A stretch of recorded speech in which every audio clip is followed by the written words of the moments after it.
And here we are, better late than never. Welcome to Indeed. Momentous Live, episode 57. I'm Tristan Jutra. I'm William Silver. And me, I'm Tasia Custodi. Nailed it! Except for the one person who's missing, hopefully who will be here soon. It's great, though, being able to introduce ourselves without having to describe where in space we are for those who may be listening audio only eventually. So good job, team. We did it. All right. This pace and awkward silences reminds me of The Problem with Jon Stewart, his latest series on Apple TV Plus, because it's an hour long, Yeah, and it's filled with awkward silences. I never watched it. And slow jokes, and it's like it's Yeah. unlike the 22-minute nice and tight Daily Show that it was on. It's like, I mean, there's some good stuff in there, but it's just like it's really painful to watch. Oh Anyhow, no. we're not talking about Jon Stewart today. What are we going to talk about today? Well, all sorts of stuff, but let's start with some follow-up, shall we? Yes. Last week, it was just Will and me. The stalwart William Silver. Yeah. Tasia, we're happy to have you back. Thank you. You had your little... What was it last week? I mean, it seems... Do you remember? I don't even remember. It was something... To be Oh, honest because with you just made it up. All right. So... No. She's playing hooky. Yeah, that's fine. No. That's fine. So last week, Will and I talked about this fantastic watch that was, what was it, $400,000 or something, Will? Yeah. And it came with an NFT. Yeah. But this was just, and there it is. Look, it's got a robot barf QR code on there, so you can scan it and access your QR code, or so you could access your NFT. But it was neat in its own way. It's just super thin, one of the thinnest watches in the world. Super expensive. But what time is it? It doesn't matter. It's not you can use it to tell time. You look at your phone for that, right? Okay. But this just was it's emblematic of some of the interesting things that are happening in the watch world right now. We just thought we'd do quick follow up on this because so many people are going with Apple Watches nowadays. Apple Watch, which debuted in 2015, a lot of people called it a failure at the time, because within a couple of years it only sold 25 million units, and they're adding about 25 million new users per year at this point. So a huge flop, right, guys? So lots of folks are wearing Apple Watches, and if not Apple Watches, Fitbits, Garmin's, and other fitness trackers and smartwatches. So of course, the traditional watch industry has had to reinvent itself. So this recent article from Wired was telling us about Geneva's Watches and Wonders Fair, which is basically the Consumer Electronics Show, or CES, of the watch world. And it featured none other than the one watch that Will and I talked about last week, the Bulgari Octofinissimo Ultra. I don't even think we talked about its name last week. No, I don't think we did. I would have recognized the name because Bulgari is a very expensive watch. Exactly. So that was the one that was $440,000 US, which is 1.8 millimeters thick. But a few others worth mentioning here. The H. Moser Streamliner Blacker Than Black. Now, this is just a concept because it is treated or painted with Vanta Black, which is the blackest color, the blackest paint color available on the planet at the moment. And there is where did the video go? There was a video sorry, just a sec. Mm-hmm. It's Vanta Black. Vanta Black. Vanta Black, not to be confused with Black Manta, who is Aquaman's chief villain. Mm-hmm. Thanks for that. Hey, I add the nerd. What can I say? Well done. But just look at this. So when you put it in front of a Vanta Black painted background, and the watch itself is painted Vanta Black, you literally cannot see the details of the watch, except for, in this case, the hands, which are white and red. I think the second hand is red. Yeah, so look at that. Call the Navy SEALs. Why else would you need that?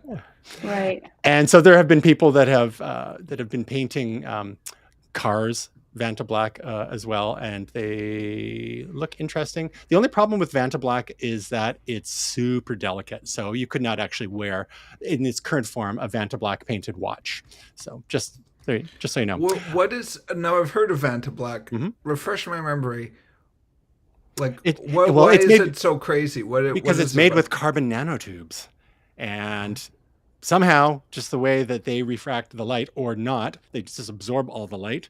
Like it's basically like having a black hole on your wrist or on your car or whatever you paint it. Super expensive coating at the moment, but it's more for lab applications currently than commercial applications. I think you can buy, but it's super expensive.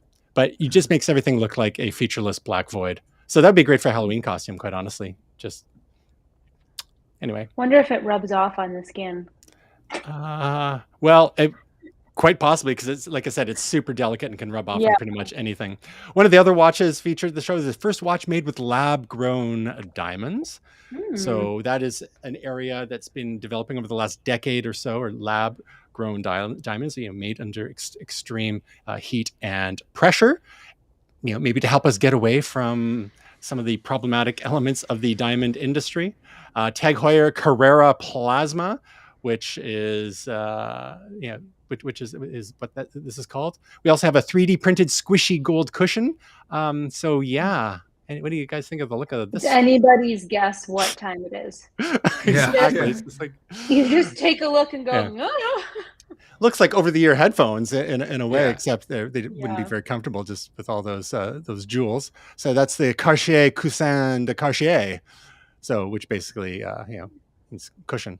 A Stormtrooper metaverse watch, because everything's got to be metaverse, and I'm not sure which makes this Stormtrooper except for the fact that it's black and it's white. Yeah. Top Gun Lake Tahoe. Rolex reversed. The thing about tricky. Stormtroopers is that unless it's clearly a Stormtrooper from Star Wars, I don't think you want to call something the Stormtrooper watch. Good point. With all black with some lightning bolts on it. Yeah, exactly, and an eagle. So the Rolex but reverse. Do you see? So Will, do you notice what's the deal here? I think Tasia caught it right away. Yeah. What's reversed about this? I don't know. Look what side the whatchamacallit is on, the crown. Yeah, the crown's on the wrong side, and then the numbers are. Numbers are fine. Oh yeah, the date numbers are on the left side as well, but the crown. So this is something. Left-handed. How many decades did it take for Rolex to create a high-end watch for left-handed people so that they could adjust the time and other settings? So that's kind of cool. I could see people buying that just for its rarity. Left-handed GMT Master 2. That's only $10,000 US. An orbital dial watch with no hands. Right, that's actually kind of cool looking. But that's the thing. It's like a lot of the coolest looking watches just aren't super practical for actually telling the time. They're fashion accessories. I was going to say exactly. And the other thing is that, like, because my brother's a watch guy, is that it gets super crazy with like the movements and stuff like that, with the gears and all this kind of stuff, and crystal backs so that you can look at the movements and like the what do you call it, the mechanism that like auto winds or whatever, and people have like special containers that auto wind their watches without wearing them and stuff like that. It's a whole ecosystem of products to it's support a your whole watch. crazy world once you start getting into watches. So we've got some new Philippe Patek as well here, which if you're into that style, the Patek has some styles that I like better than others. And so we got the front and the back. And so that's it. So it's nice to see that the traditional watch world isn't standing still. I mean, they have to be even more innovative to compete. And a lot of these are competing in the higher end market. Like, how many of us are spending $10,000 on a watch, or $440,000 for that matter? Or $400. So then just very quickly then, Will, what's your favorite non-smartwatch, non-fitness tracker that you have? Non-smartwatch, non-fitness tracker. Because you used to be a watch. I did, guy, right? I had these watches called Tokyo Flash. A bunch of them. Oh, if Tasia, do you remember a model name? I can't remember it off the top of my head. Okay. Because they change their models all the time. I'm not sure they still have them. But if you just even go to the website, Tasia, if you don't like something that's hard to tell the time, you'd hate these watches even more. Oh my gosh. They've got actually the one on the far right there. It's one of the ones I had. Sorry, on that last image. Oh no. Okay. There, that This one one. here? Oh, this No, no, here. no, far right, far right. My This right. one. Yeah. That green one. It Yes. almost looks like a radar screen or something. Yeah, it does. Yeah. Wild. So yeah, okay. This one with the maze. Good luck. And I've always wanted a knit. What's it called? A Nitsy watch or a Nixie watch, yeah, with Nixie little watch? Nixie Yeah. tubes. Yeah, Steve Wozniak has one of those. They're Yeah. huge though. Yeah. So these ones, it's complicated. It's hard to tell the time. So not super glanceable. No. No. How about you, Tasia? What do you of your non, because you have an Apple Watch now, of your non Apple Watches or pre Apple Watch? What style did you like? So Or I don't brand? even know where my old watches are because I haven't Uh-huh. owned a watch in forever. But I used to just back in the day, good old Fossil. Yeah. I had a Fossil. That was my go-to brand. Uh-huh. So I'm sure I can find it somewhere, but I don't know. What about you, Tristan? I have a whole bunch of watches, and then when I started working from home more, I started wearing watches less, and I've had some cool watches over the years. Nothing super fancy per se, but I did have a Fossil watch that some buddies got me for my, which is 30th birthday, 40th birthday, I think, and it had like a matrix style background to it, which was kind of neat. But Fossil's got all sorts of styles, and did they? What's the one? Were they the ones that had the stores as well? Oh yeah, they had Yeah, stores. yeah. So like at Yeah. the even at the Did Tulalip you? Outlet Mall, I think there's a Fossil Yeah. store. Yeah, they had stores. A good brand is Shinola. I don't Hmm. own Shinola. Like they're pricier than what like a Fossil watch would be, but obviously not like a $400,000 Hmm. price point. But they're like handcrafted and stuff in Detroit. So not everything is fully made there. Some products come from Italy, like some of the leather strapping and things like Hmm. that, but Hmm. everything is done by hand um, to put their watches together. And they've got just a really nice collection. And some they have like manual ones and some Hmm. are automatic. And so Yeah. people that are really into watches really like that brand. Shinola, My brother has quite a few Omega watches. like Which James Bond. Yeah, don't even get him started. I often joke that he's living vicariously through like Roger Moore and stuff like Oh. that. Like he's learned how to shoot a gun and drive a big rig just because he wants all these things on his like things that he can do list. Hmm. He could jump out of a plane, fly an airplane. Anyways, he has several watches, and I often tell him, "Don't tell me how much they cost," because I know roughly that they're tens of thousands of dollars, and I just really don't want to know. That's it. Doctors are paid far too much. Time to cut back. Yeah. All right, moving on to some other follow up. Last year, we were talking about Hertz, the rental car company that was suffering a little bit during the pandemic because, as it turns out, when people don't go anywhere, they don't tend to rent a whole lot of cars.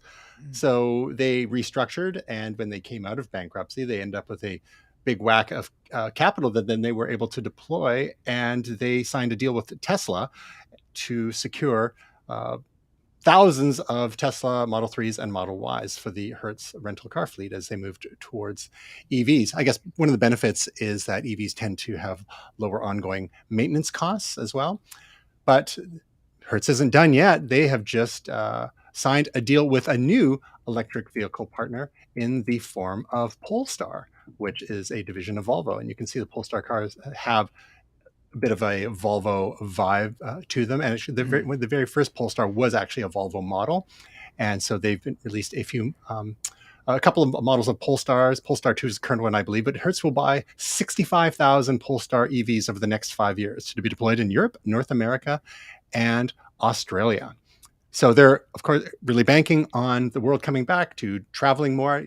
Even some people I know are traveling more. And then as part of that travel, rental cars is part of it. And I suspect rental cars might do maybe disproportionately better, as some people may still be not entirely comfortable with like doing like tour buses and stuff like that. They may wish to have their own little cocoon. And if you can have an EV, well, you've got that cool factor, and maybe gives you an opportunity to test drive something that you might consider buying in the next few years, Well, especially there's a whole if the prices cluster come down. with Mm-hmm. rental cars. Like I know that in Hawaii, when the pandemic hit, they sold a lot of the rental car companies just sold most of their fleets. And then when people started coming back at various times, there were no rental cars, so some of them were starting to go nuts. I don't know if you bumped into that, Tasia, on any of your travels in various places, but Oh yeah, there's a serious problem with getting a rental car at one point. big time, big time. Especially on the islands, like you were saying, we you had to book super far in advance, and then even then, it was jam packed, and it was like such a Seinfeld moment of like, so you can take the reservation, but you can't hold the reservation. Which is the And whole really, the point. holding is the most important part. Yeah, it was jammed, jammed. But now traveling after that though, like when I went in January, I went back home and I rented a car because there was still cross-border issues. So I drove over and not a problem. Mm, And I used Hertz. So mm. Did you rent a traditional gas-powered vehicle or an EV? I did rent traditional gas because I'm cheap and I'd spent a lot of money on the tickets. And so I was like, listen, I'm sorry, You, Tom Brady, but I'm going to go with the gas vehicle for this so, trip. but there's the question about the math when it comes to rental cars is what is the Mm, premium for renting an EV versus how much you're going to be paying in gas while you have that EV. And like, were you not going to be doing enough driving to make it worthwhile to go for the EV based on the premium that they were asking for? yes. Okay, So the specific trip I was doing, it was really like my family lives a literal 2-minute drive from each other. So, I was not using gas. I literally, after we went back over the border, filled up the quarter tank that I had used for gotcha. the 2 weeks I was there. So it wouldn't have made sense. But if you're doing a trip where, like maybe a road trip or something where every single day somebody's going on an excursion with the car, then you may have a toss up, especially now with the price of gas. Mm. And I just read an article earlier today that people and the industry have been expecting the EV prices would drop over the next few years, but thanks to a little war in Europe Mm-hmm. that and certain supply constraints on various materials that might go into said EVs that could be a bit longer than expected. So maybe next time you rent a Cartage, it'll be an e-bike. Perhaps I'll just strap the luggage to the back. It'll be fine. Speaking of wars, this one breaks my heart a little bit. A retro computer museum in Mariupol in Ukraine, beloved by children, was attacked by Russia. Boo. Thanks, Putin.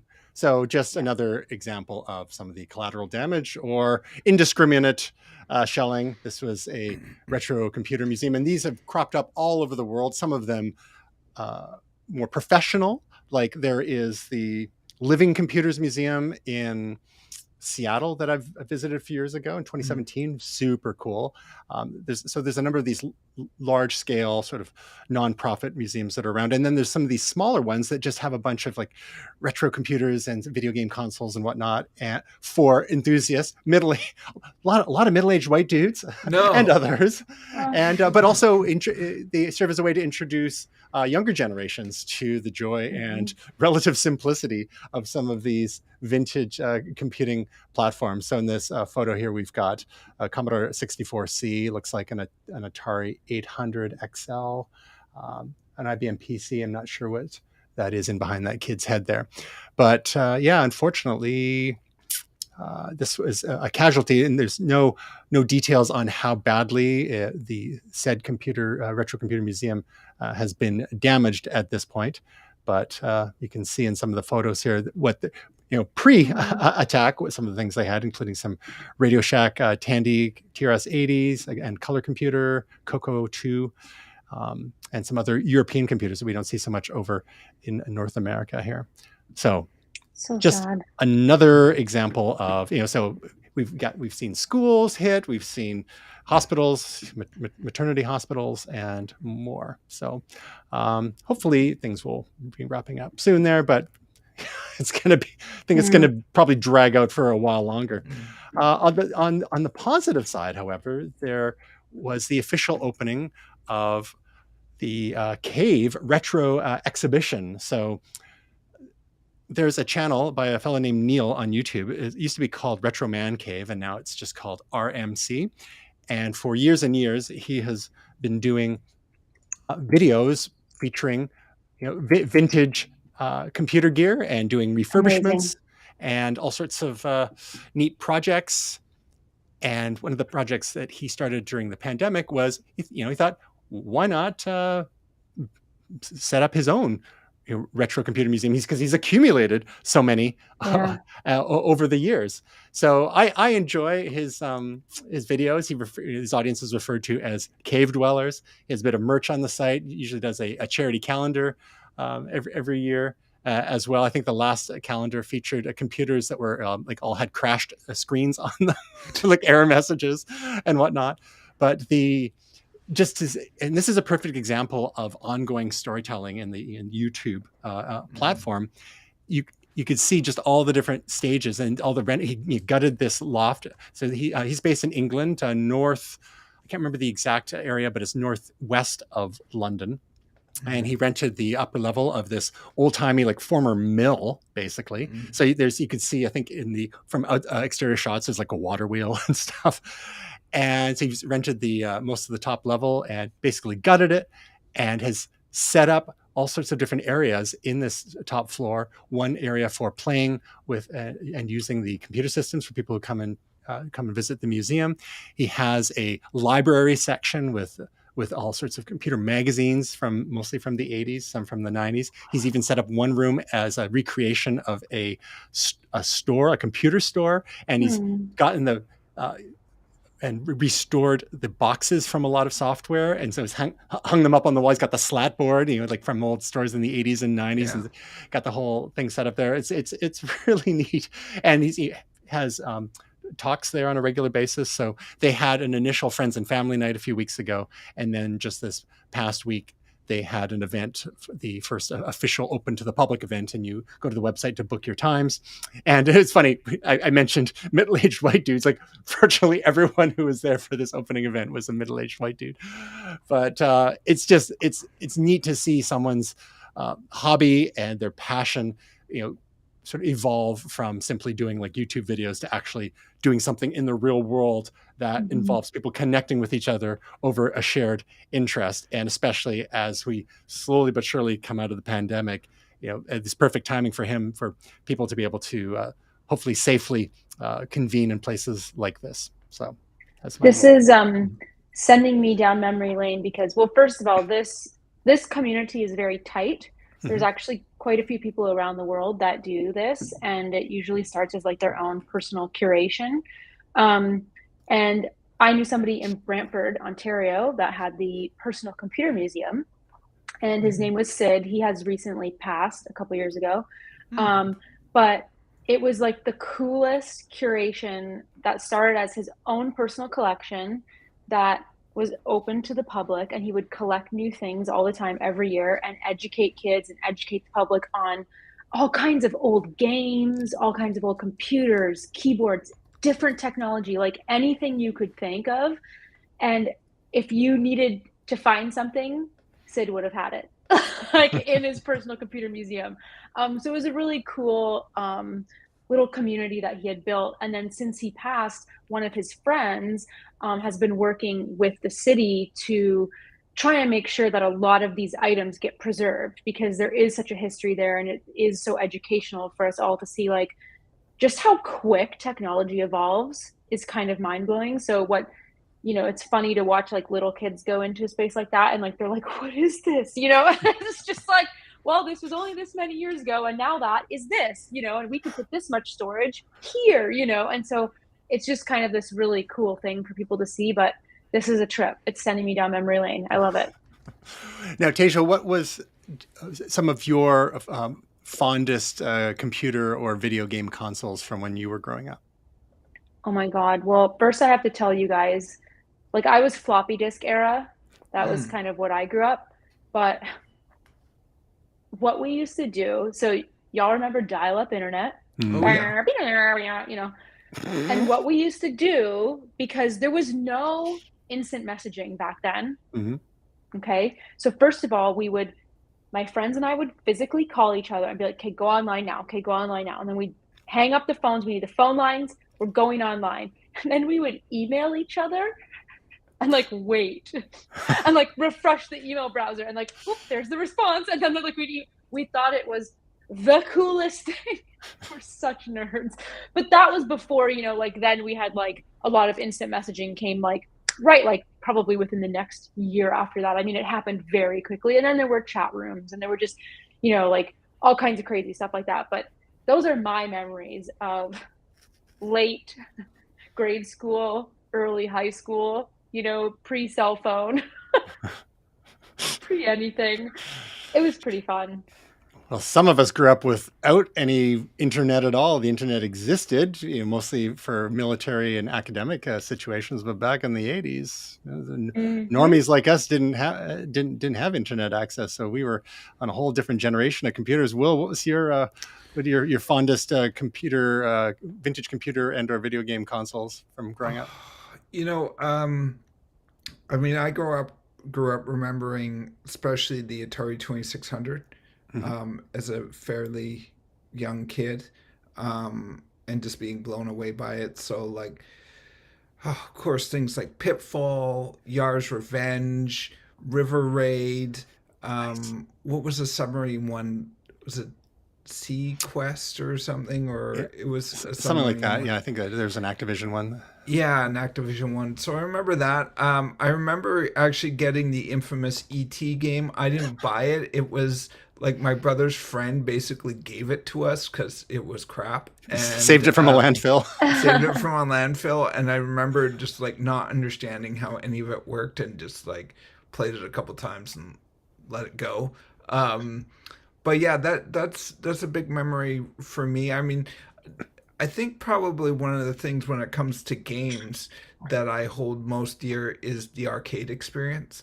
I love the arcade experience. I love going in and seeing what the new games were and playing the games. And I'm kind of a weirdo, that I like watching other people play video games almost as much as I like playing games myself. So an arcade was fun just to see people go in and play games. And, I was obsessed with things like Gauntlet and the Teenage Mutant Ninja Turtle 4-player games and the X-Men 4-player game and Samurai Showdown and Street Fighter. I could go on and on. I'm a big lover of video games, and so yeah, I just, for me, the arcade experience, there's something special about going to an arcade. And Tristan, you and I have been to that arcade in New West a bunch of times, and I really want to go back because for me, there's just something about, it's so weird because they're single use, they're not efficient, they take quarters, like it's a total archaic thing. But for some reason, just the experience of walking around and being with other people and experiencing these things, like, yeah, I can play all those games in a collection on my Xbox or my PlayStation. I have some of those collections, like the Best of Capcom and stuff like that. But there's something a lot different about going there and it being communal and going to a place. Yeah, there was something different about like the high scores, Yes. like when you're there. Yes. And it only exists in that space, like Yes. that physical space. Yes. And you have to beat somebody, whoever this kid is at Frogger, Yes. It's just Well, like, this place in New West, they put the high scores on a board, but behind the bar or whatever. Or well, you can't get more physical than that. Yeah. Kids these days have no clue. They have zero clue. Next time you're in town, Teja, we have to drag you over there. It's a lot of fun. I would love to. Do they have like Pac-Man and Frogger and? Oh yeah. Oh yeah. Those were my jams. Yeah. So one Basic of the next phase for the RMC cave is they're going to use one of the other rooms on the top floor and build out a secret arcade, because as it is now, it's focused mostly on vintage computer consoles and video game consoles, and they only have one upright arcade machine. It's a Galaxian machine, which is the forerunner to Galaga. which is, in my opinion, a superior game. But they have this Galaxian arcade cabinet, but it only barely works. They've had to do repairs on it a number of times. But they are going to be setting up. They're doing. I'm not sure if it's a Kickstarter or what, but they're doing some crowdfunding to get the secret arcade room built too, which just add an extra feature and more appeal. So next time I'm in England, I totally want to drag my wife to I'll see go this. with you. You coming to England with us? Sure. All right, let's do it. You can. Well, let's pack extra. Well, maybe one of the camera bags or something. Because we'll just expense it. Exactly. We make it a business trip. Exactly. It's a business trip. So you can find out about that at rmcretro.com. You can see he's even he has a shrink wrap machine too for all the boxes of the boxed software and other products in the in the store room of the exhibit. It's the attention to detail is remarkable. So it's been really neat to see it take shape. So that's at rmcretro.com. The other thing it reminds me of now that we're having this conversation is, remember when we talked about the whole thing with video stores last year, and about the last blockbuster, and we talked about that. So it kind of reminds me of that to a certain extent. Yeah, the sense of place and the unique experience you get from being with other people to enjoy entertainment or to select your entertainment to take home, and just buying the snacks and all that sort of thing, as opposed to just scrolling for 45 minutes on your smart TV or your set-top box trying to figure out what to watch. It's I think that's half of the time is just spent trying to figure out what to watch, because there's so much, and there's so much crap too. If there's a big red N logo on the top corner of the show, it's usually crap. That's the Netflix originals. Yep. 80%. I mean, the 20% is pretty good, but the other 80% is just the entertainment equivalent of shovelware. It gives me hope that I really could pitch a show to Netflix, because apparently I have terrible ideas too. Yeah, they'll produce anything. All right, so moving right along.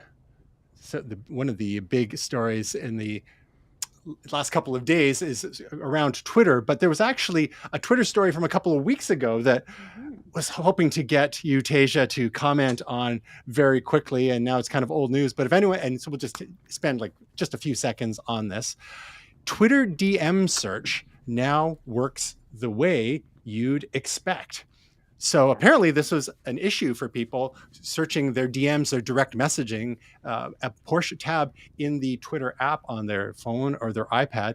And am I to understand, Tasia, that all this time it's been almost impossible to find old messages? Yes. So when you go into your messages, you'd have to manually scroll and search for stuff. So now, within each different conversation with different people. So you have to remember who it was you're speaking to, and then scroll. Oh boy. Exactly. So there's actually two new features here. So there's this one where there's a search bar at the top, and you can search by keyword, by name, so if you're I know I talked about, I don't know, Taylor Swift or something, you know what I mean? You can search for that. There's too many results. I mean, how do you find it? Too many results.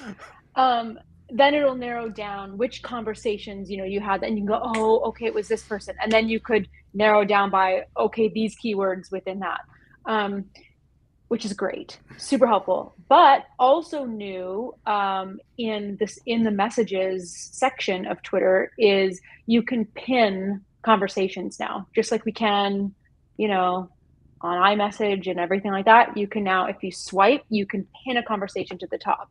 So if you're having an important DM interaction with somebody, some people do promotions or business inquiries or whatever on Twitter, and you want to be able to quickly access that, you can pin it to the top now. Nice. Yeah. I thought it was a nice little update. Now, have you So they used really the feature reworked it. Since I tried out the search one because I was like, I wonder if it actually works. And it does. I was like, oh, okay. The pin one I haven't used yet, but I love that idea. Just because I haven't needed to yet. People aren't really sliding into my DMs a lot anymore. It's fine. But it is handy though, because I have had people reach out via Twitter DM for actual inquiries, not, and not just me and my friend goofing around on something, but for actual media things. So that would be a perfect use case why I would pin that at the top. I want to remember this, and then once the project is closed, I could like unpin it or something. Very handy.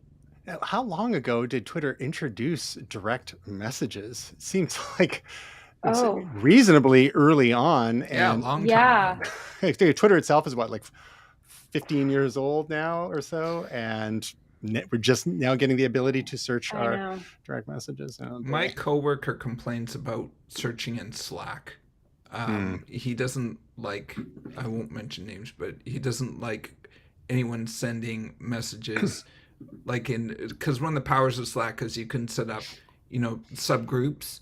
He only wants his messages to go to one group. He doesn't want other conversations because otherwise he'll lose track of the conversation. Yeah. Yeah. Slack is fine, but about 4 years ago or so, people were just losing their minds over how Slack is like, so this going to be this huge productivity booster, and you don't have to be trapped in email anymore.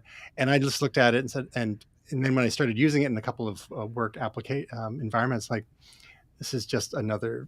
It's another thing to have. And it's another thing to interrupt you with notifications and whatnot. Yes. And it's like, is this actually helping? Like, I appreciate the archive sense of it, and whereby if you have certain project conversations, all the information is in one thing. And that's useful if the search feature works properly.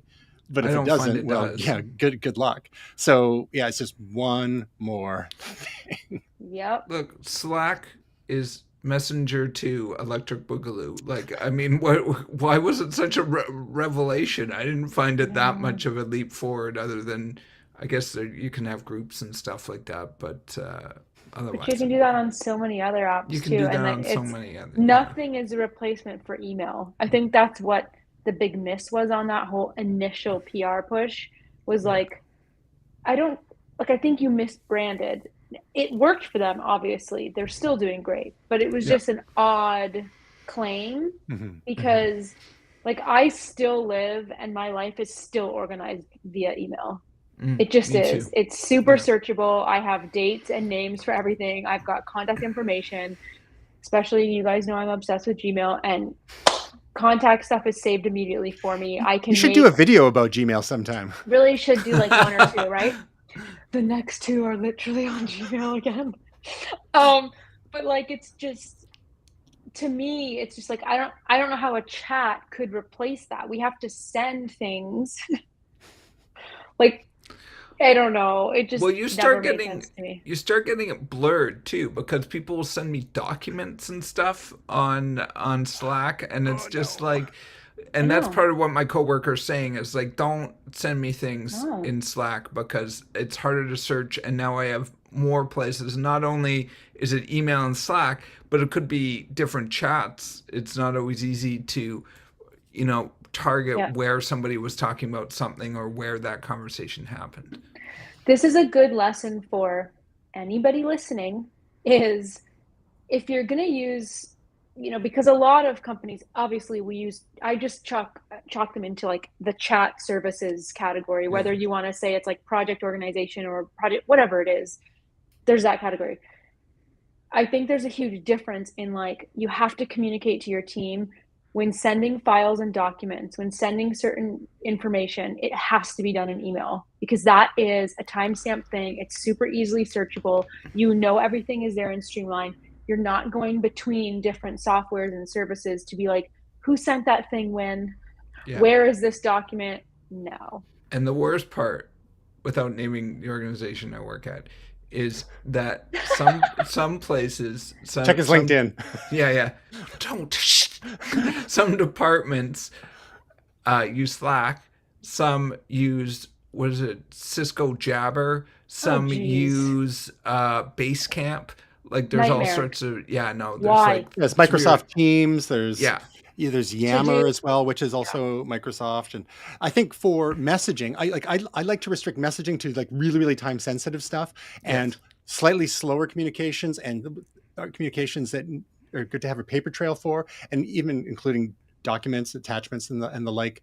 I prefer that email as well. When people start sending me like these huge messages via one messaging service or another, whether it's Teams or iMessage, it's just like, no, I need, and I'll sometimes just end up copying a message into an email to reply and have a paper trail that way too. Same, I get bugged the same way about like even like LinkedIn direct messages and stuff too, especially when people have my email address. Oh my God. It's Well, like, LinkedIn is half the time it's garbage because there's so many like, hey, we noticed that your website is blah, blah, blah. Do you want to be number one on Google? Like, I get that so often. Yes, number one on Google. All right. So speaking of Twitter, there was some other news in the last day. Gee, what are you going to talk about? I couldn't imagine what. Well, a certain eccentric billionaire responsible for the reinvigoration of the electric car space, EV space, and reinvigoration of space flight through SpaceX, and not to mention other things like Boring Company, Hyperloop, and whatnot. Multi-faceted. The Starlink with the satellite. Anyway, so Elon Musk. Yes, we haven't talked about Elon in a little while. 5 minutes. He just invested however many billions of dollars and is now the single largest shareholder of Twitter. He owns about 9% of Twitter now. Yeah, 9.2% of Twitter. And I don't recall what was the amount. Will can Google it. And so as part of, I guess, the deal, because he's been apparently talking to them for a while, he is now on their board of directors. And, we know that Elon has been active on Twitter over the last few years, for better or for worse. He is a A1 troll. Sometimes he gets a foot and mouth disease a little bit. And he likes to have fun on there. He's a quirky guy. 2.64 billion. 2.6. Oh, I think he found that between his couch cushions. Basically. So it's going to be interesting because he has made some public pronouncements about free speech, has disagreed with certain people, including the former president being banned from Twitter, especially given that there are certain other very problematic politicians from other countries that are still on there, such as, from Iran, and there's an official Putin account as well too. It's like, okay, so what are the rules, and how consistent are we with enforcing these things? So I think he's going to be throwing his weight around a little bit on the board. And then, of course, as an avid Twitter user, going to be maybe pushing for certain features. So related to that, on April 1st, Twitter tweeted out, "We are working on an edit button." So I don't know if Twitter has decided they're going to be Twitter trolls now, because of course people started freaking out about this. We see 1.3 million likes, almost 130 million quote tweets, 130,000 quote tweets, 120,000 retweets. But it's April 1st. It's before noon. You see 10:50 a.m. timestamp.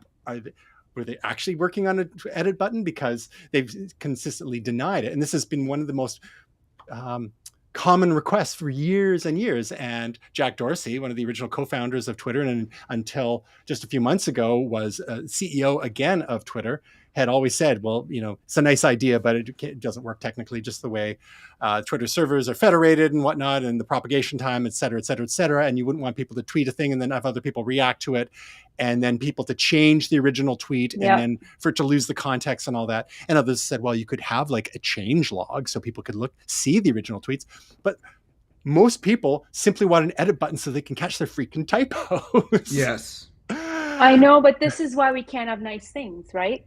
Because that exact reason. I was just reading an article, people are freaking out, if Twitter does this, it's the end of the internet as we know it, because it's just people freaking out that exactly what you just said. Someone's going to tweet something, you and I will like it or interact with whatever it is, and then someone's going to change it. It's going to be super inappropriate, and now we're Nazis or whatever. Exactly.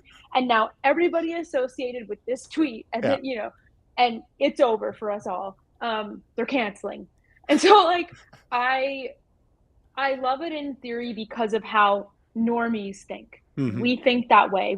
The masses just want it in terms of oh, for Pete's sakes, I spelled this damn word wrong, you know? And it's It's like just when it's like you only so notice typos innocent. just after you send, like with an Just email, Yes. after. or like you Every forget time. you remember to send to include an attachment just after you sent an email. It's that same kind of Yeah. thing. Oh, no. Every time. Yeah. Which I think was their purpose of, didn't we talk about this before, them implementing like did I dream this or did we talk about this? Or did they do this? Where Could be like both. when you're sending a tweet, so it's not an edit button, but it allows you to like have the review of it, right? Yep. Before, yes. I haven't seen it Because myself, but maybe it's only for Twitter Blue users still, or maybe I it hasn't haven't been seen rolled it out. yet either, so I don't Mhm. know if they're gonna roll it out to Yeah. freemium users. It's kind of like the Or Gmail not. feature where you have a little bit of time before it actually goes out. Yes, which is free. Twitter, get on board. So that I think would solve most people. Do you know what I mean? Because Yeah, then yeah. you'd go, oh, okay, at least I got it. I had between 5 to 20 seconds. You know, you can pick your, you know, and Yeah. oops, caught the mistake. Okay, there it goes out. I think that would at least placate the masses and us normies who aren't trying to do anything malicious. Yeah. We have no malintent on the platform, but I do see both the technical issues of it, also the user interface issues of it, Mm-hmm. and then also just the implications of it in the wrong hands. And part of it is a semantic issue, and like you said, a user interface issue. And what if what if you only notice after the initial time limit of whether 20 seconds or whatever the case is, and you want to go back to fix a legitimate mistake? And so the question is, will the geniuses at Twitter be able to figure out a way to roll this feature in, if they are indeed going to do it, so that there will be an archive of the original tweets, so that maybe the community will self-police. And if someone tries to significantly alter the content or context of a tweet after the fact, after many people have engaged with it, it's very clear what's going on there. You could have a visible change. Like that shouldn't be too hard, but it's just a question of working it into their existing user interface paradigm, because it's not just desktop, it's mobile as well, and all these things have to be discoverable and easily visible. So and you're also trusting mm-hmm. people to go back through a thread and see where something originates, which do you go past the first page of a Google search result? No. So like it's just that thing of like, and there's going to be also just users that don't know to do that. You know what I mean? Mm-hmm. Like, so it's just, there's a few hurdles, and I think there could be other alternatives. Like, say if you go to delete a tweet that you put out and you're like, oh, this is erroneous. Mm-hmm. Maybe there's something when you're about to delete it, when you already have the message, like, are you sure you want to delete? Maybe there's like a copy button there that you can, it'll delete that, but you could just copy over what you've typed out. Like, do you know what I mean? Replace your little edits and resend a separate thing. So I don't know, but there's got to be a workaround. Slack actually says edited next to a message. Mm-hmm. If you edit the even message, Facebook does too. Yeah. So I mean, there's ways of doing it. Just to jump in, I mean, I'm gonna kind of out myself here. I'm dyslexic and I have some trouble reading. Sometimes I scan things, I jump over things. Reading's always been a bit of a challenge for me, and I have to force myself, and sometimes I make mistakes, and I make a lot of spelling mistakes, and I'm very conscious about it. I would love an undo button. I've deleted messages because it's bugged me. Even if someone said something and I've just been like, oh man, I'm just going to delete that and repost it. I don't care if I lose a couple likes or retweets or whatever. I'm the same way, just because I'm anal retentive. Yeah. But this tweet though, so Elon Musk is genius. So Will, we've got Daddy Elon to the rescue here. Yes. So after it was announced that he was investing in Twitter, and all these things happen very quickly, and then there's the board announcement, and then he posts, "Do you want an edit button?" And instead of yes and no, the options are YSE and And ON. on. Yeah. And of course, and some people like some people thought it was a prank because they were misspelled, or maybe they just didn't understand like that's the point.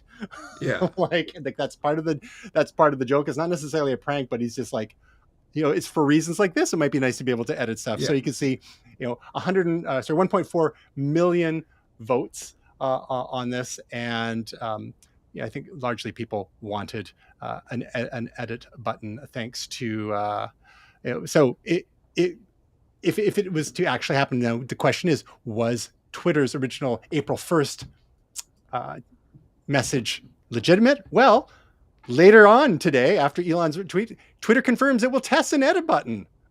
So we got, it's you blink and you'll miss it, right? So this feature will be available to paying Twitter Blue subscribers, at least at first. But Twitter's got to figure a way to monetize, because advertising is a rough business, and they have a fraction of the advertising market share that Facebook and Google do.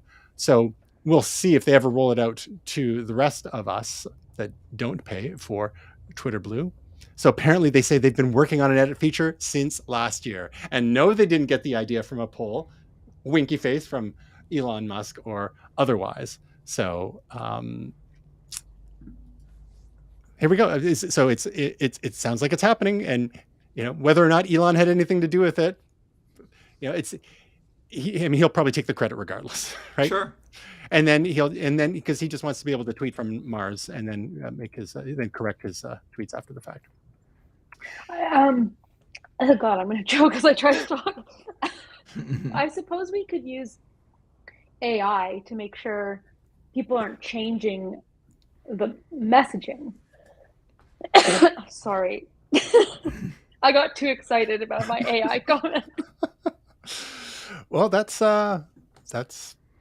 definitely a thing. There's lots of AI tools that are emerging as well, and that could be part of the process. Or here's an idea. How about spell checker? Yeah. That Grammarly is getting pretty good. Sometimes it changes things when I don't want it to. I'm just like, Arr! I want to use two adjectives. Leave me alone.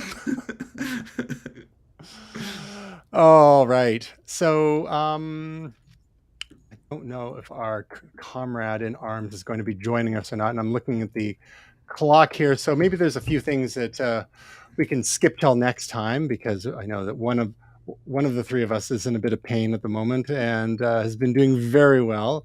Yes. Aside from choking on occasion as her body shuts down. It's a whole nother injury. Just like, I know. Now I got another injury. The things I do. Come on. But there's one thing that I thought was important for us to talk about is Coca-Cola Bite. Yeah. Coke thinks it knows what pixels taste like. Oh. Coke's newest flavor is coming soon. And it's of course it's a zero sugar option. I mean, why don't they just have a regular option as well? So it tastes like aspartame and chemical. Yeah, perfect. Exactly. But as we talked about last year, the new Coke Zero Sugar is an improvement over the previous Coke Zero Sugar. I think we all agreed. I agree. On that one. I have a whole rant though about the color of the cans. Can we do that? Of the regular Coke Zero? Of the regular Coke Zero. Okay. And go. I know. Rant. Okay, go. And as you guys know, I'm an aficionado of Coke Zero and Diet connoisseur, Coke. One might say. Yeah, connoisseur. So the thing that bugs me, and I understand, maybe I'm too brainy, or I'm the 1% or something, but like I could tell the difference between a black can or bottle that says Coca-Cola Zero on it and a red can that said Coca-Cola on it. Apparently they were having trouble with people not knowing that the black can is associated with the red can. And so now they're all red cans. And Coke has white text on it, and Coke Zero has red text on it. How many times have I picked up the wrong can or bottle in a store because you have to look at the text? It's not the color of the can. They should know we don't read. Yes. It's also, I'm serious. you should just be able to see it like at a glance. You shouldn't have to look at the font. So, anyways, that's just my rant.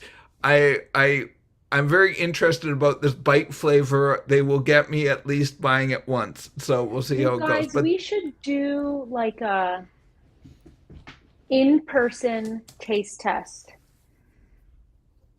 Like what I'm saying is, Come on up. I'm gonna fly to Vancouver. yes, We Yes. all try it together. do it. Yes. I think there's nothing more appropriate to spend my money on Mm-hmm. I agree. because that would be fun. I don't even drink pop, but I would do it. We could do it at Capital City Arcade in New Westminster. Sounds like a See? plan. Right? So It vibe. all comes together. Do you remember the Pepsi Taste Challenge? I remember it would be at like malls or on the street or whatever, and my sister and I would love to go and do it, even though we hated Pepsi, because it was in commercials and it was fun, Yeah. and you got free pop. So I remember as a kid, like seeing one of those and being like, we gotta do it. I may have shared this story before, but in the summer of 1989, June 1989, I believe, at Heat Wave 89 Teen Dance at Canada Place, they had the Pepsi Challenge there, Oh yeah. and I took the Pepsi Challenge, had And? one taste, had another taste, and they said, "Which one do you like better?" And I pointed at one of the two and said, "I like that one better because it's Coke." And then they revealed it, and it was Coke, and they're like, "All right, here's a coupon for a Pepsi." That's what they did. Yeah, it's like, all right, I'll take it, but that is so funny. So this Coke Bite, apparently there's a tie-in to what they're doing, of course, on the internet with Fortnite, but also the metaverse. There's an AR game as well, and all the things. So hence the techie kind of angle to this Coca-Cola Bite. They said it tastes like pixels. They've even got a pixelated Coca-Cola thing there. So they're trying to jump on the trend there. So we'll have to see what it actually tastes like. Now, Will, if you had to guess, what do pixels taste like? What would you say? Electricity. Ooh. How about you, Tasia? Boy, What do you went pixels for taste something like? like that. I was going for more like texture wise. Like, I don't know, like crunchy, Like Pop Rocks? yeah, but like zingy, but like crunchy, yeah. Mhm, Like mhm. a little gritty like dirt, but not taste like dirt. I'm a texture person. It's a As long terrible as it doesn't, answer. as long as it's not like runny eggs. No. If to quote The Simpsons, I suspect it tastes like burning. Yes, I was thinking that. Yeah. So we'll have to check that out when it finally makes it. And we were hoping that Gray was going to be here for this portion, but we teased it, so we've got to talk about it. And I know Tasia is super thrilled about the official trailer for Star Trek Strange New Worlds. Finally dropped after a couple of teasers. Tasia, how excited are you on a scale of 1 to 10 to finally see this own dedicated series starring Anson Mount as Captain Pike, the original captain of the USS Enterprise? I would say 0, but the scale is only 1 to 10. So I guess I'll say 1. But look at it. Just look at it. I Okay. mean, I can appreciate the cinematography, I suppose. It's definitely got a classic Trek vibe to it. Will, how about you? I am interested. I mean, I would kind of like them to stop retreading ground and go forward, just like they did with the Next Generation back in the late '80s, early '90s. But I mean, this is an interesting time period, interesting character, so I'm certainly going to watch it, and I am excited about it. But it's just always my rant about any. I'm ranting a lot today. My rant about any fiction is go forward, not back. You're always going to have problems when you go back and do prequels. People know what the story's going to be, and then you start overwriting yourself, which starts to be a problem as well. You start messing up the timeline and stuff like that. But everyone's doing prequels like Game of Thrones. Like there's just tons of prequels coming out. House of the Dragon, yeah. Yeah. So just stop it, Hollywood. Just go forward, okay? Just take a risk. You don't want to take risks, but take a risk.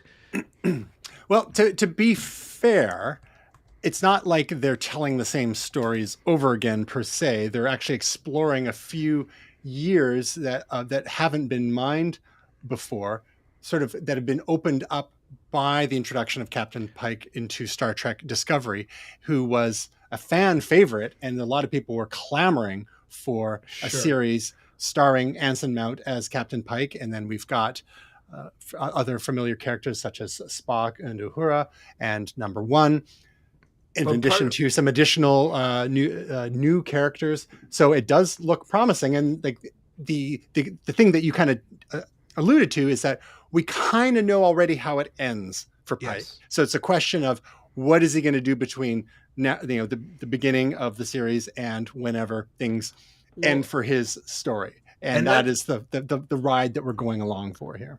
and that's my point though. And I don't get me wrong, I'm excited. I even like the prequel Star Wars, which I'm sure is a huge controversial subject because I enjoy People are the starting to world. appreciate them now more based on. Yeah. I enjoy the world. I enjoy good sci-fi. They're all well produced. I'm looking very much forward to this. My only point is that we do know Pike's story. We do know Spock's story. We know that there is no risk if they get in bad situations. And also, part of the problem when you're dealing with things where you know what happened ahead of it and you know what happened behind it is you're going to bump into things if you're not careful. It's a lot more wide open and you can tell new stories and let it go in a new direction when you go in the future and there's nothing to bump into. So that's my point with prequels just in general. It's not just about Star Trek, Star Wars, The Hobbit, everything. So that's the Yeah, well, we have the new Lord of the Rings related yes. series on Yeah. Amazon this fall, which is like loosely based on the Silmarillion. And Terminator, there was that Terminator debacle. Like there's all sorts of things that they start going back in time, and you start ruining it. Like and it's just such a natural thing because hey, we don't want to try to write new characters. That's hard. Let's go back and retread ground. So that's my complaint about it in general. Now I still watch it, so Yeah, I'm yeah, part of the problem. yeah. But I'm just saying I wish they would stop with the going back, go forward. Well, we've known for decades now that Hollywood is out of ideas, so Yes. that's why it's so interesting and unique when something just pops out of nowhere, like Yeah. the last year's Academy Award winner Parasite, for example, Yes. or even this year's Academy Award winner for Best Picture, Coda. Children of Deaf Adults, which I think we talked about last week. So Well, there is what still was room for new IP, but just some of these aren't necessarily Hunger Games? blockbuster Yeah. franchises. What was that Korean thing that just came out this year that everyone's Everything, obsessed with? everything, everywhere, all at once, and I'm looking No, forward. no, to the Oh TV no! show, the Oh, Netflix sorry, Squid Game. Squid Games. Yeah, People were obsessed with Squid Games. It's yeah. new, so it's like, wow, this is an interesting story. It's brand new. It's like write new stuff. Tasia, what's your take on prequels? Are you for or against? Do you have any that you can think of that you really appreciated or were really disappointed by? I don't really have any I can think of off the top of my head, but generally, like I understand Will's point. I'm very Even much though he's like, wrong? I'm very much like leave well enough alone. Yes. Like I don't want to ruin something or the idea of something with either a prequel or a sequel. Like sometimes they should just stop. Mhm. End on a high note. Yeah. Gotcha. You know what I mean? Well, I mean, there have been legions of, again, largely middle-aged white men decrying the ruining of their childhood by Raiders of the Lost Ark sequel or Indiana Jones sequels, Ghostbusters reboots, and whatnot. And in some cases, yeah, they've been bad. Some cases, not so bad. Even the recent, Star Trek series that we've talked about, Discovery and Picard and Lower Decks, there's a lot of mixed opinions on there, and even like, of course, the Star Wars movies, the prequels and the sequels. Like it's hard when you are treading on hallowed ground from people's cherished childhood memories, and if you don't, get things exactly how legions of fans have it imagined in their own heads. Like, I mean, it's virtually an impossible task, but there are some executed better than others. looking at the more recent Star Wars movies, for example, initially when The Force Awakens came out, a lot of people were really excited about it. But then when the Last Jedi and then Rise of Skywalker came in, people started viewing the Force Awakens a little bit more critically as well. And Solo didn't, it was a bit of a flop, but most people contend that Rogue One was the strongest of those five movies, and I'm one of those. I thought Force Awakens wasn't terrible. Maybe it's the second best out of those five, but I agree. So it is doable, but it's just really hard, especially in a modern landscape with evolving values and and then there's things around representation and stuff like that, which some people can get a little agitated about. Yes. One example the other way. What's that? Back to the Future.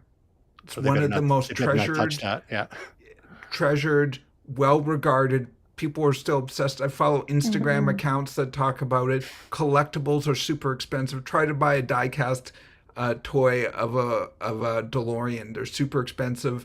DeLoreans are these crappy old cars that people love and collect and spend tens of money, tens and hundreds of thousands of dollars on just because of that movie. It's a very beloved franchise. They did 3 and they were done. They had a kids TV show in like the 90s, which isn't really canon, and like a comic book 20 years ago, and that's it.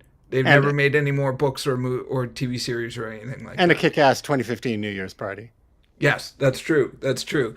But I mean, I still hold that as a classic, and they're just like, we are done. It's over.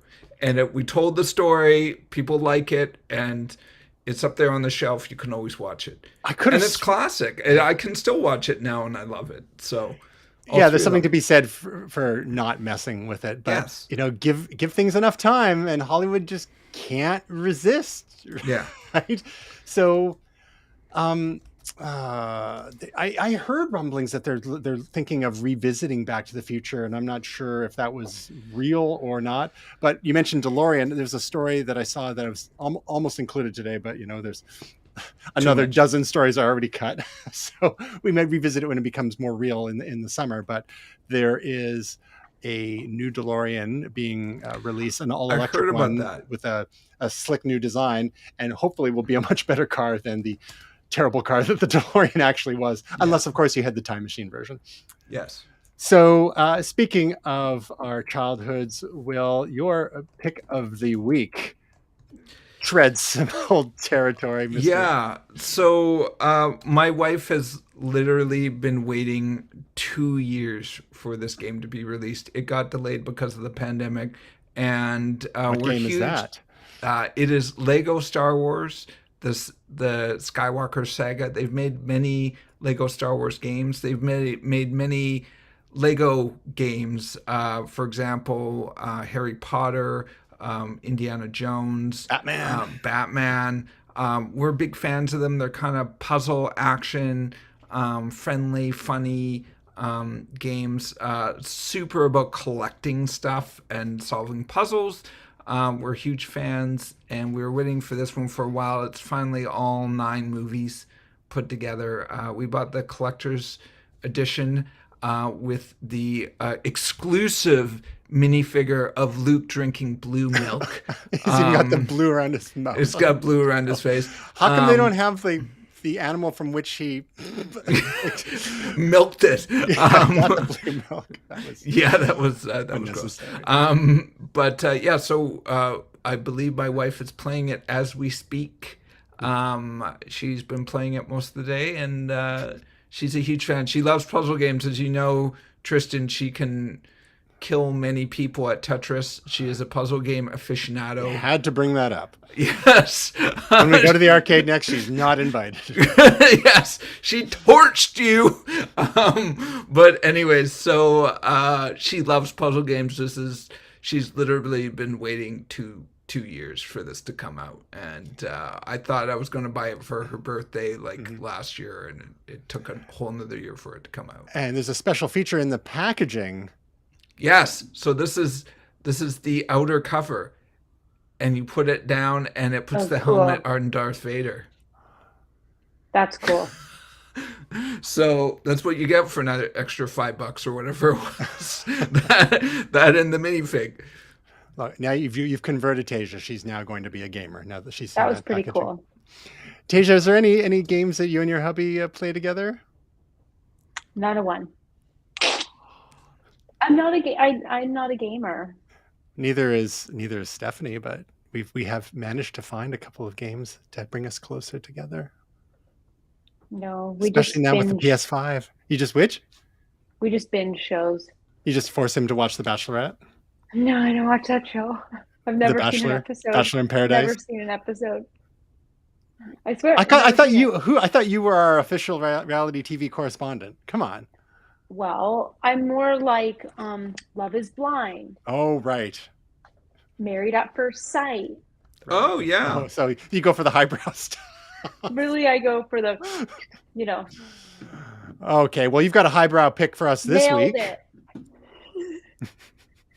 Okay, I do. This one is a great show. I'm very excited we got to watch it because What's it called? it's called Last One Laughing Canada.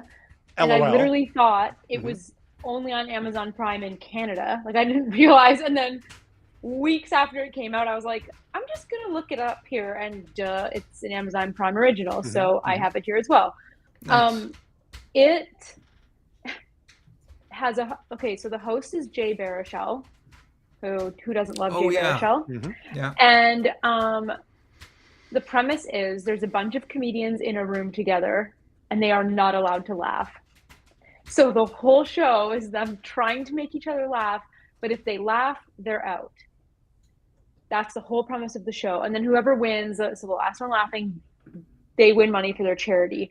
So it's got Tom Green, which is the reason why I tried to find the show. So like I follow him online and I saw him like, posting on Instagram and tweeting about it. And I was like, oh man, Canada, like I don't get the show, like stupidly not thinking. Then weeks later, I was like, I'm just going to look it up. So it's like Tom Green, Colin Mockery, Caroline Ray. Like there's so many iconic Canadian comedians plus Jay Baruchel. And honestly, I did not think it would be as funny as it was. Like I thought it would be like a little weird or like, sometimes Canadian programming is a little kooky, and it is. Yes. It is, but like in the best way. And we were cracking up every episode. Dave Foley? Honestly, yes, Dave Foley. Yes, like iconic comedians. From Kids in the Hall, yeah. Seriously. So that's the guy from Whose Line Is It Anyway? Good. Yeah, Colin Mockery was in Colin Mockery, yeah. And he actually was at Vancouver Theatre Sports League way back in the day. I remember seeing him like in the 80s, I think. Oh, wow. Oh, yeah. Like these are heavy hitters in this room. And like I think the reason this works is, I mean, obviously for us Canadians in the room, it's nostalgia seeing some of your favorite comedians, but like, Brett's not Canadian. So he was like, who are these? And he still thought it was so hilarious. I mean, he knows who Tom Green is, he knows Jay Baruchel, there's a few, but like, I think because one of my favorite things in the world is watching people break or try not to break. To me, it's as good as somebody falling. So like that to me, you're sadistic is what you're saying. Yes, it is so good. So it's a strong recommendation. You will not be disappointed. Nice. So do you follow Tom Green's YouTube channel, Tasia? I do. Oh, nice. Yeah, it's definite recommend. It was interesting when during the early days of the lockdown and he was in his place in Los Angeles and he was playing a lot of piano and he was doing some live streams, doing some It's amazing. Yeah, making beats and all this, all that kind of thing. And it was sometimes it would just be he'd go on for a couple of hours and just sometimes doing Q&A. And then he decided to it was almost like he was hopping on a trend. He tricked out a van and then went and took his dog and went into the desert.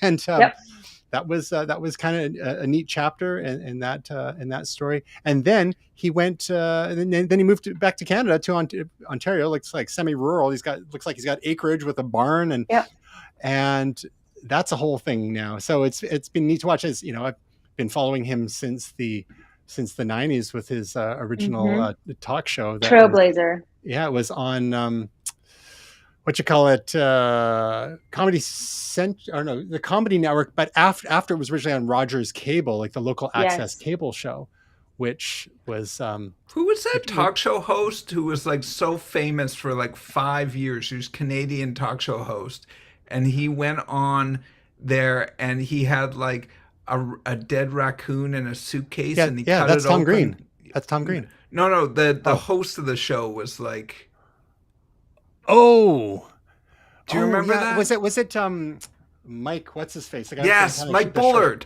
Mike Bullard. Yeah, yeah. Yeah, Oh, so Tom Green went on there. Yeah, he made Mike Bullard vomit because he cut a dead raccoon in half. Right. Iconic. Comedy. Yes. He was Living legend.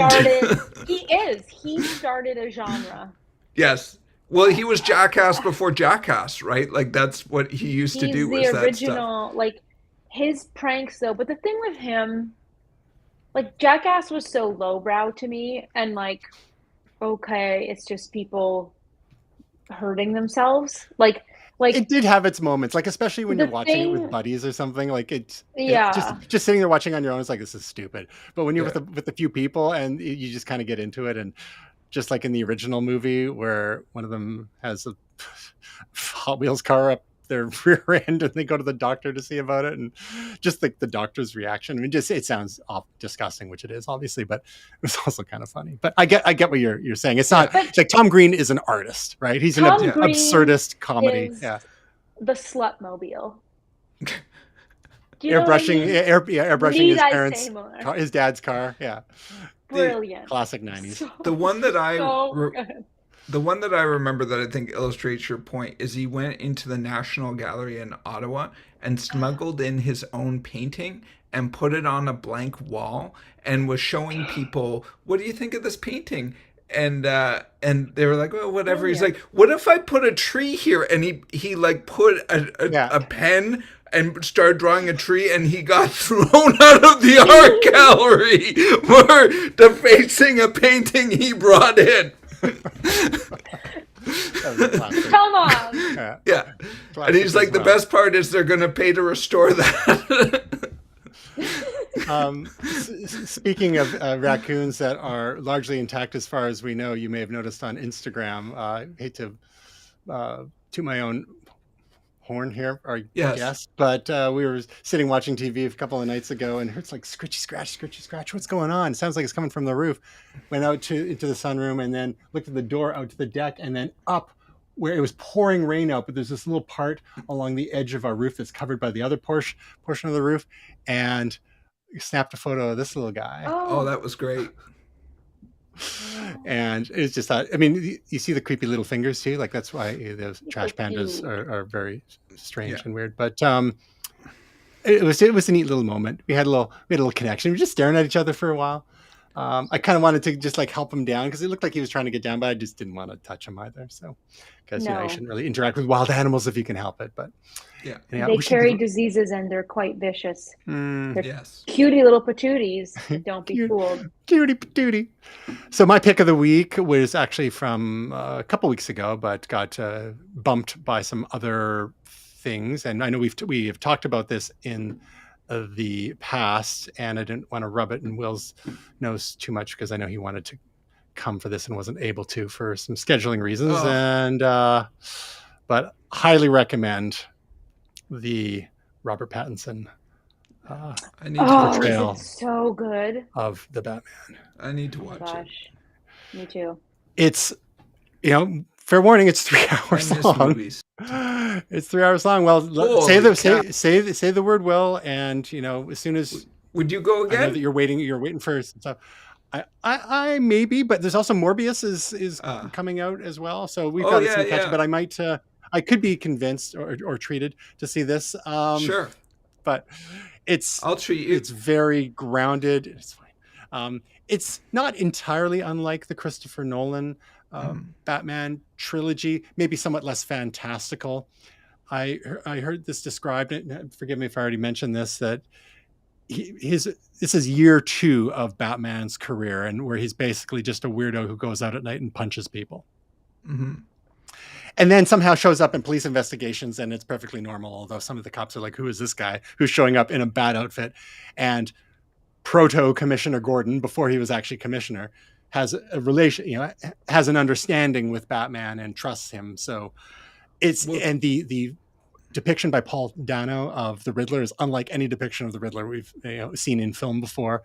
It's quite wild, and it's very modern, still quite dark. It's shot. I mean, it's very. I describe it. It's very dark and wet. You can even by the trailer here, you can see how dark it is, and it seems like it's raining all the time in Gotham because Gotham is just that kind of place where it's just riddled with crime and corruption. But we were in the VIP theater, Cineplex at Brentwood, and just you could lean the seats back, not too far back, so you don't want to fall asleep, but just soaked it in, let it wash over me with all that rain. Really enjoyed it. But I don't want to raise expectations. So but Robert Pattinson, a lot of people were, when he was announced as going to be the Batman, people were like, "What, really?" But if you've seen some of his other non-Twilight work, you would understand, right? Yeah. He's great. Yeah. There is a books, obviously Dark Knight, and these are one-off books, but there's also Year One, and I've read a couple of them, and Year Two. So I don't know, some of that is playing off those classic books, but yes, indeed. But exploring different parts of Batman's origin and growing up as the Batman. Speaking of origin, Will, Scratch Genesis. Yes. Project for this week, boss level beats. Yes, Tell us about it. A huge project. It took me a long time. Organized 23 other humans, which can't really go into it, but there's all sorts of things that happen when you try to give 23 people instructions. It's like herding cats, right? It's like herding cats, but honestly, people were awesome. They were really into it and brought some really good music. I'm so thrilled, and all of them were nice, but there's always little hiccups here and there with any kind of big project. So, and people were really understanding and helpful as well. So I really enjoyed the project. I learned a ton. I've never really done a lot of mastering before, so that was actually one of the things I'm talking about, is that the biggest challenge was just mastering different tracks. So it's just hard when you bring that many people together. You'll have different volumes and kind of normalize things. Different bass and high end and all that kind of stuff. So yeah, those huge things that I've learned, and people were really understanding with that, and people seem to love the graphic. I've had a lot of feedback on this graphic. I'm a one-man show, so I organized, I made some beats, I made the graphic, I did all that stuff, and I'm really happy with the way it worked out. And I see that now that Genesis is in reference to Sega Genesis. You've got that whole box art design as a Sega Genesis game. Super. And this original box art. This is like some of the original box art for Genesis. I had to research it and study. There's different box art depending on what year games came out. This is one of the first iterations. Wow. There's more of just a square is the original, but I wanted to add the little thing at the bottom. The nook, I don't know what you call it. So cool. The notch. Yeah, so Sega was ahead of the game with the notch. Check that out. Notch. Bottom notch. So yeah, I'm super thrilled with it, and it's on Table Beats right now app, and I'm going to be uploading it to tableist.net soon, so it'll be online as well within the week, I think. So features Bean One, archive, artwork, C4, Dan One, DJ Boston Crab with a K, DJ DSK, DJ Mike, aka Missionero, DJ Rasp, DJ Sue, DJ T-Cut, DJ Wish, Dragon, Function, El Hundo, Lil Back, Mike MSA, Richie Roughstone, Rocksteady, Sir Skulls, Scratch Street, Stunts One, and of course, Molotov. Yes. The other thing I'd like to point out, you mentioned DJ Mike. He's from Italy. Some of them are from England. Some of them are from the USA. Some of them are from Canada. One of the challenges that I'm talking about, I would get messages at 3:00 in the morning, things like that. So, but it's amazing to bring the community together. So I was so happy to do this. International affair. Well done, and a great learning experience too. It sounds like. Yes. Oh, Teja, let me guess. If it's a week on the calendar, you probably have a video on YouTube. Yes. So what's this? She kills it. That's correct. I do every single week. This one, I believe, was back tips for productivity. Yes, it was perfect. MacBook tips specifically, or was that Lots just for going SEO? on. Can I just say something SEO. first of all? Tasia, you are an inspiration as someone who creates stuff and I spend a lot of time creating things. I don't do what you do, but I find your work ethic and consistency truly inspirational. Oh my gosh. Well, thank you. This will motivate me to keep going when I had days like today where I was like, oh. I was shooting in bulk today. I just kept screwing up. Like it took me so long to get a sentence out, and I was like, okay, Pain, Tabby. pain is hard to work through pain. Yeah. It is. Like I was like so just already distracted. You know, you're already like irritable because you're Hmm. sore and but anyway, thank you, Will, because that will keep me going. But yeah, so this one was MacBook tips for productivity. So I'm just sharing a few that um, I think will help save time in your day. So any time you can do one less click in any functionality to me is a big one. So I talk a little bit about, opening things with default apps. I talk a little bit about a couple keyboard shortcuts, like using the option key for a few things in Finder. I don't want to give too much away, but there's a lot of little nuggets in there. Yeah, the option key is one of those things. Like I've been using a Mac for a long, long time, and I forget half the time. It's like, oh, how Yeah. come there's not? You can't see that. Even like clicking on some of the things in the menu bar. If you hold the option key down while clicking the Wi-Fi menu or the Bluetooth menu, there's all sorts of other things that appear. And then some of the other, in the contextual menus, when you right click or control click in the Finder and other apps, if you hold down options, sometimes a whole bunch of other stuff appears. So that was really cool that you mentioned that. Default apps was great. I really appreciated the hot corners one. I've been a big fan of hot corners for a long, Me long too. time. So That's the first thing, legitimately, anytime from the very first black MacBook I had way back in the day, which which which came your which way. I have in your right now in the museum, the retro museum Beautiful. opening Don't someday. ever get rid of it because it's a perfect, spot in time. Yeah, But for literally the first thing I set up, it's funny to me that they drive some people crazy, but to me, yeah, it's such functionality that like I know which corner is which for yep, me, and blammo, I'm out in my day, or blammo, there's my screensaver, and it's just chef's yeah. kiss. And it takes advantage of a phenomenon known as Fitts law, and that's the same reason why Apple still maintains the menu bar at the top of the screen as opposed to having menu bars in each individual window like Windows does. Because what you can do is like no matter how far up you throw the mouse pointer, it's always going to stop at the top, and then Yeah, you can go to your horizontal options there. Similar with the hot corners, you just fling the mouse to that corner,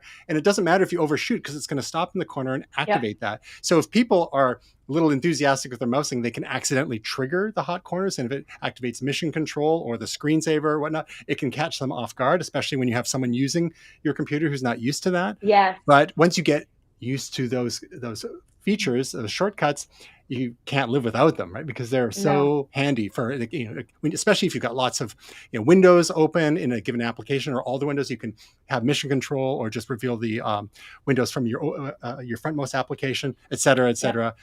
Activate screensaver, disable screensaver. So no, that's we appreciate that you're like Prometheus bringing fire to humankind. You're bringing Yes. these Mac yes. tips to the world. So Will, watch this video if you haven't already. It's also Yes. helpful for people. You talk about secondary devices or like someone else using your computer, but like, for example, if I go into my client's office, they've got a Mac set up there for me, right? Mhm. The first thing I did when I logged into that Mac was create my hot corners, and they are exactly what I have at home. Mhm. So now it's just you get in that mental space of like, yep, I'm familiar with this. This is Boom. my Yeah. computer. Like I just know the usability, and I'm so used to these gestures, Mhm. and that can be really helpful for people if people find themselves switching between devices. Totally. Mama loves her hot corners. Love them. Nice. If you like other hot things, you can find out more about us at momentous.tv, facebook.com/momentous.tv, twitter.com/momentous.tv, where there may be an edit button someday if you subscribe and pay for Twitter Blue, instagram.com/momentous.tv, on YouTube.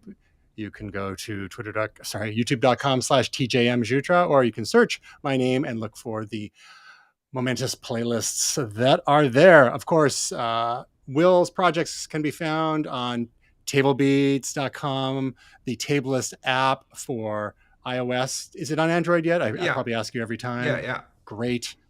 And of course, willsilver.com and Tasia, your work at youtube.com/Tasia Custodi or TasiaCustodi.com. We're looking forward to another podcast episode sometime soon as well. So, add it to the list.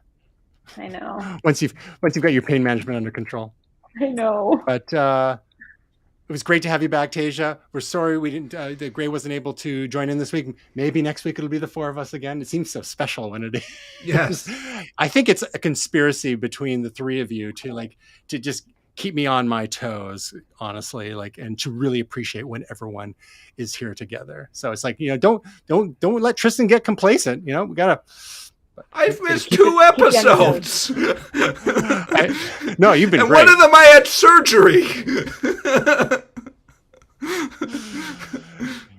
Yes. Well, Will, Tasia, anyone else out there in the strange new worlds, we hope your week is truly momentous.